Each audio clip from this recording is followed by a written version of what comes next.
শুভেন্দু অধিকারীর নেতৃত্বে যে বিজেপি সরকার, যেটা বিধানসভায় 294টা সিটের মধ্যে 208টা জিতেছে। 208-এর তাদের প্রাপ্তি ভোট হচ্ছে 2,93,06,000। বিরোধীদের ভোট কিন্তু শাসক দলের থেকে বেশি, কিন্তু বিরোধীরা বিচ্ছিন্নভাবে রয়েছে।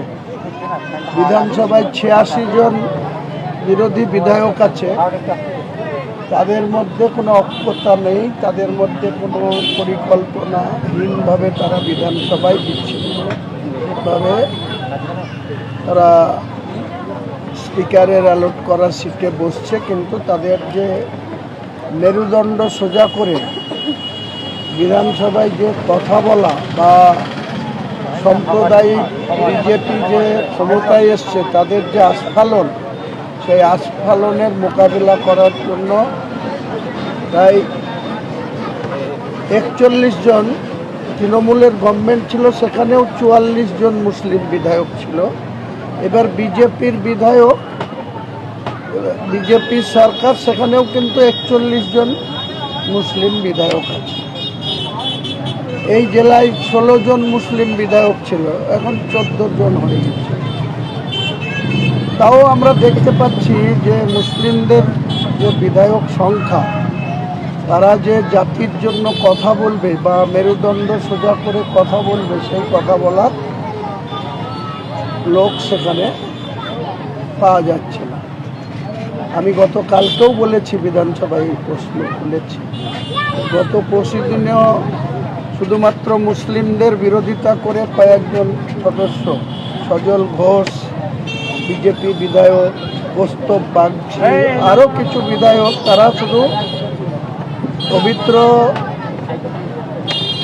আগস্ট হাউস অর্থাৎ বিধানসভা, এটা কোনো জাতির ব্যাপার না, এটা সাংবিধানিক একটা রাজ্যর আইন প্রণয়নকারী সদস্যদের জায়গা। সেখানে কোনো জাতিভেদ থাকা কারোরই উচিত না।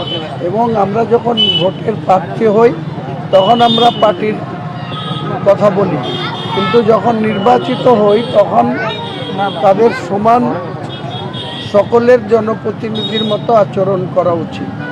কিন্তু আমরা লক্ষ্য করছি বিজেপি 208টা সিট পেয়ে 2,93,00,000 ভোট পেয়েছে, কিন্তু বিরোধীদের ভোট আমাদের ISF, CPM, TMC, Congress total vote কিন্তু ওদের থেকে প্রায় 30 লক্ষ ভোট বেশি আছে। বিজেপি সরকার কেন্দ্রে আছে, সেখানেও বিরোধী ভোট বেশি, রাজ্যেও বিজেপি সরকার আছে সেখানে, কিন্তু বিরোধীরা ঐক্যতা নেই। তাই বিরোধীদের যে বিচ্ছিন্নতা বা যে বিরোধীদের যে বিভাজন, নিজেদের ইগো, এই ইগোতে বিরোধীরা আজকে কমজোরি হচ্ছে। আপনি মনে করেন আগামী দিনে এক হতে পারবে? আমার মনে হয় না, কারণ এরা লাঠিঝাঁটা খাবে থাকবে, কিন্তু নিজেদের ঐক্যতা। এই লাঠিঝাঁটা খাওয়ার ব্যাপারটা তাদের কি নিজস্ব কোনো স্বার্থ জড়িয়ে আছে, না রাজনৈতিক কোনো চক্রান্ত? স্বার্থ ছাড়া আপনি বলুন তো, হেরেছে টিএমসি, কিন্তু 80টা বিধায়ক পেয়েছে। 208টা বিধায়কের প্রাপ্তি ভোট 2,93,00,000, আর 80টা ভোট প্রাপ্তওয়ালারা 2,60,00,000। মাত্র 33 লক্ষ ভোটের ব্যবধান। হুড়মুড়ি খেয়ে সেখানে পড়ে যাচ্ছে, তাদের পায়ে ধরছে। নিজেদের দুর্বলতা, নিজেদের স্বার্থ বিঘ্নিত বা যে সমস্ত অপকর্ম করেছে, অনৈতিক কাজ করেছে, সেই ভয়ে আজকে পুলিশের ভয়ে, রাজ্য সরকারের ভয়ে তারা গিয়ে যে বিজেপির কাছে হারলো পূর্ব সরকার, সেই বিজেপির পিছন দিক দিয়ে বিজেপির দরজাতে ঢুকছে। আপনারা দেখতে পাচ্ছেন না এরা কি ধরনের নেতা? এরা আবার বড় বড় বিধায়ক ছিলেন, আপনি বারবার প্রতিবাদ করেছেন এবং খুব খোলামেলা কথা বলেছেন অভিষেক বন্দ্যোপাধ্যায় বা দলের বিরুদ্ধে। অন্য কোনো বিধায়ককে কিন্তু এভাবে মুখ খুলতে দেখা যায়? কোনোদিন খুলেছে?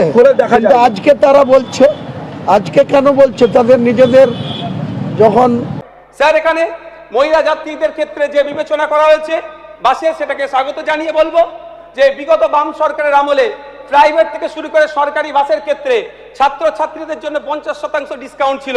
আমাদের পশ্চিমবাংলা যে নতুন সরকার এসেছে এই নীতিটাও নিয়ে আসা হোক, ছাত্রছাত্রীর জন্য 50% ছাড়ের ব্যবস্থা করা হোক। স্যার উত্তরবঙ্গের স্যার চা বাগানের শ্রমিকদের জন্য টি ওয়ার্কার্স ডেভেলপমেন্ট বোর্ডের প্রতিষ্ঠা করার কথা বলা হয়েছে, অবশ্যই স্বাগত জানাই।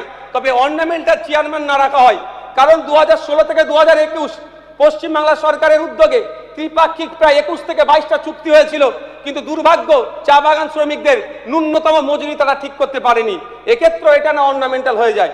স্যার আদিবাসী উন্নয়নের জন্য বিশেষ করে শিক্ষার দিকে যে ট্রাইবাল ইউনিভার্সিটির কথা বলা আছে, অবশ্যই এটাকে বিরোধিতার কোনো জায়গা নাই, কিন্তু একটা ইউনিভার্সিটি দিয়ে একটা গোটা সমাজকে শিক্ষা এগিয়ে নিয়ে যাবে আমি বিশ্বাস করি না। দেখুন আলিয়া ইউনিভার্সিটি আছে মুসলিম সমাজের জন্য, মাইনরিটি ডিপার্টমেন্ট থেকে পরিচালিত, অবশ্য সব সমাজের ছেলে মেয়েরা পড়াশোনা করে, কিন্তু ওতে দিয়ে কি মুসলিম সম্প্রদায়ের শিক্ষকতার হার বেড়েছে না পিছিয়ে গেছে তথ্য দেখলে দেখা যাবে। কিন্তু স্যার বলবো এই ট্রাইবাল ইউনিভার্সিটির সাথে সাথে সাঁওতালি মাধ্যম যে শিক্ষা প্রতিষ্ঠানগুলো অলরেডি আছে, পর্যাপ্ত পরিমাণে শিক্ষা নাই, শিক্ষার পরিকাঠামো নাই, সেগুলো ফিরিয়ে নিয়ে আসতে হবে। বিগত সরকারের 3 বছরে এসটি এসসি সমাজের জন্য কোনো হোস্টেল তৈরি করেনি, নতুন হোস্টেল তৈরি করতে হবে। বিগত দিনে এসটি এসসি সমাজের ছেলে মেয়েদের জন্য যে হোস্টেলগুলো আছে সেগুলো অলরেডি যেগুলো বন্ধ আছে পুনরায় সেগুলো চালু করতে হবে। শুধু তাই নয় sir, Calcutta university, Jadavpur university, Presidency university, Rabindranath university সহ কলকাতা লাগোয়া যে ইউনিভার্সিটিগুলো আছে প্রত্যেকটা ইউনিভার্সিটিতে সাঁওতালি ডিপার্টমেন্ট খুলতে হবে, তাহলেই প্রকৃতপক্ষে জানবো আমরা এসটি সমাজের মানুষ উপকৃত হবে। স্যার শুধু তাই নয়, পশ্চিমবাংলায় আমি আগেই বললাম যেখানে তৃণমূল সেখানেই দুর্নীতি, আর যেখানে দুর্নীতি সেখানেই তৃণমূল। স্যার 80 লক্ষ আদিবাসী আছে, 1.5 কোটি ফেক এসটি সার্টিফিকেট প্রোভাইড হয়েছে। ওই 70 থেকে 80 লক্ষ ফেক এসটি সার্টিফিকেট বাতিলের জন্য কমিশন তৈরি করতে হবে। স্যার আমার বলার সময়ও যদিও খুব একটা বেশি নয়, 10 মিনিটটা খুব কম হয়ে যাচ্ছে। আমি বলবো স্যার, এখানে একটা দেখছিলাম আপনার সরকারি উদ্যোগে স্যার একটা প্রজেক্ট নিয়ে এসেছে তীর্থযাত্রা ও ধর্মীয় পর্যটনকে সহজতর করার জন্য একটা রুট ম্যাপ তৈরি করেছে। স্যার আমাকে 2 মিনিট দিতে হবে স্যার, রিকোয়েস্ট করছি স্যার 2 মিনিট। আজকে পারবো না, আজকে স্যার 2 মিনিট স্যার। তৃণমূলের বিচারিতা আমি স্যার একটু বলতে চাই এখানে মাইনরিটিদেরকে নিয়ে, স্যার মাইনরিটিদেরকে নিয়ে যে কিভাবে নামে স্যার শোষণ করেছে আমি স্যার বলবো। স্যার আমরা দেখেছি বিগত 3টে অর্থবর্ষ যদি দেখি প্রায় 15,000 কোটি টাকা মাইনরিটিদের জন্য বরাদ্দের প্রস্তাব রেখেছে, কিন্তু এন্ড অফ দ্য ইয়ার আমরা যদি দেখি দেখা যাবে সেখানে অ্যালোকেশন 50% করেনি। এক্ষেত্রে আমি অনুরোধ করব সংক্ষেপে প্লিজ, এখানে স্যার আমি অনুরোধ করব যেখানে যে 2165 কোটি